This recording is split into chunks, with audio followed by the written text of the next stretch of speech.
Greta Heinemann, and I'm a TV writer. I'm currently staffed as a story editor on NCIS New Orleans. A story editor is basically like the second to lowest level, entry-level position in a TV staff. I mean, basically you're participating in the room, you try to help wherever help is needed. You're basically a junior learning. I originally started out as a feature writer, and a script that I wrote had gotten into like an NBC workshop that NBC was putting on for Outfest, which is a LGBT film festival. And they invited me to go to Universal, and they had a big workshop there, and everybody was talking about TV. And everybody was talking about how TV actually is like a real job, and you wear clothes as opposed to your PJs when you go to work. And there's some sort of office hours, and there's a fast turnaround, and all of that sounded really interesting to me because that's sort of how I work. I think there's different approaches to building a career, and for me, I'm very much a person who likes to work her way up from the ground up, right, and really have a structured approach and some sort of measure of success. I signed up for UCLA classes, UCLA extensions. They do like after-work programs where you can go. And I took literally from the bottom up. The first class I took was outlining a spec script, so I outlined a spec script. Then the next class was writing a spec script, and I wrote 2 spec scripts in one class. And then out of that, I took a pilot class. So that's sort of how I personally felt like I got a little bit of fast track than teaching it to myself. Out of that, then I won the UCLA Writers Competition with 2 scripts.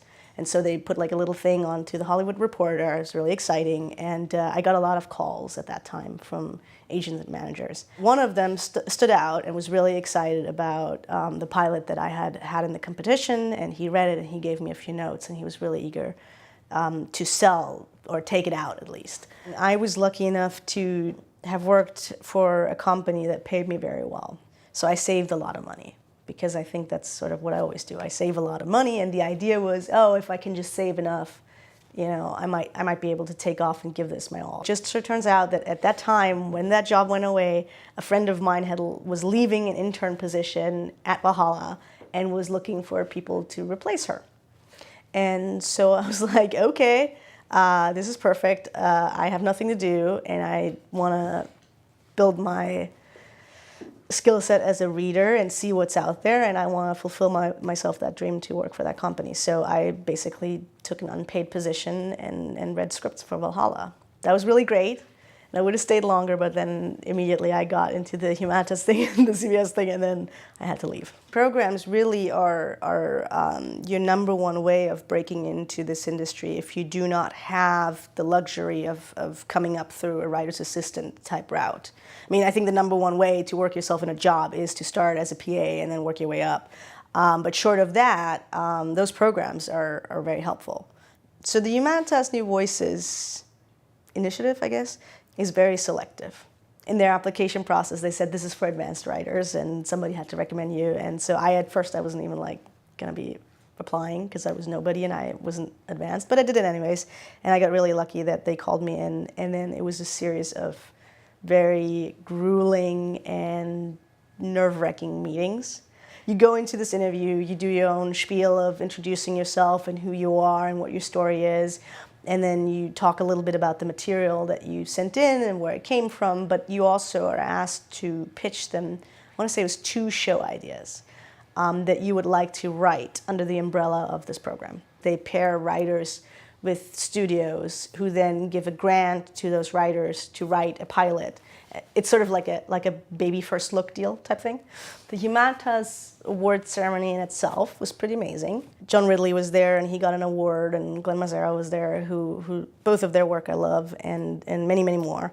And so just being in the same room is kind of already a little crazy, and you're sitting like at a fancy Hollywood dinner type thing, and by the end of it, it was Hart Hansen giving me a $25,000 check. And it's especially nice if you have like $50 left in your bank account. So you're basically developing a pilot that's sort of in the CBS brand of it all, and that you could later use as a staffing sample for a CBS show. And then out of that, starting January, I think usually is when it starts, they do weekly meetings. And the weekly meetings really are like an industry crash course and a crash course in knowing how to interview for a job and learning how to steer a meeting and how to utilize meetings and networking. I had this perfect karma situation happening where the showrunner of NCIS New Orleans also happened to be the first client of my manager. My manager had put in a call to Jeffrey Lieber and asked him if he wanted to meet with me. He said yes, probably just because he wanted to do his manager a favor.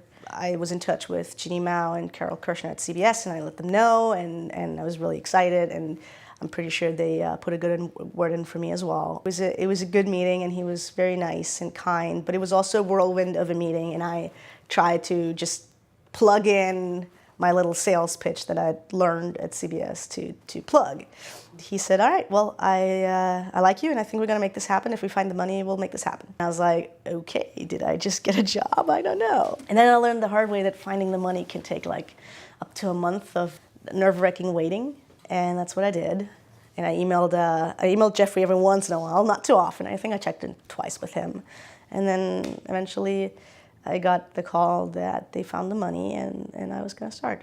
Look, I wouldn't consider myself as an insecure person. I think I'm a pretty confident person when I go into a room. But in my first week on the job, actually not even the first week, like first year, I was like so critical about whatever I was doing. Like at some point I was literally even actually questioning whether or not I should sit a certain way. I was like, if I sit this way, does it tell the people in the room, whatever. I was very nervous. So very nervous, very freaked out. The stories were flying so fast, and it's such a specific craft, especially in a crime procedural. There's like just this formula that everybody is operating in. And if you're coming in out of left field and you haven't been a writer's assistant and you've never been in a room, which I've never been in a room before, you don't know how to speak this language. So for me, it was a lot of shutting up and trying to crack the code. And then slowly but surely sort of inching my way in. And so from first signing up for UCLA extension classes in 2013 to getting staffed in 2015, 2 years.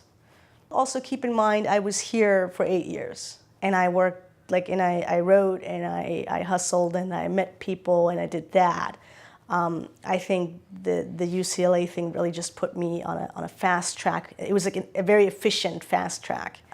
I think generally a lot of people work many years to get to a point. I have a friend who, I want to say he's tried to get into the programs for 6 or 7 years now. He just got in. So it doesn't always go that fast. At first I thought winning the UCLA writing competition is what broke me. And then I thought getting my second manager was gonna expose me. And you know how it goes. So you hit all these little markers, and they're all good for something. So I don't think you can actually pinpoint to one event. Now, obviously, if I wouldn't have gotten this job, maybe I would still be struggling and making my money with something else. Totally possible. So if you're looking for when did I get paid, that would be that. But I don't think it's necessarily the one thing that changed me in terms of being a professional writer.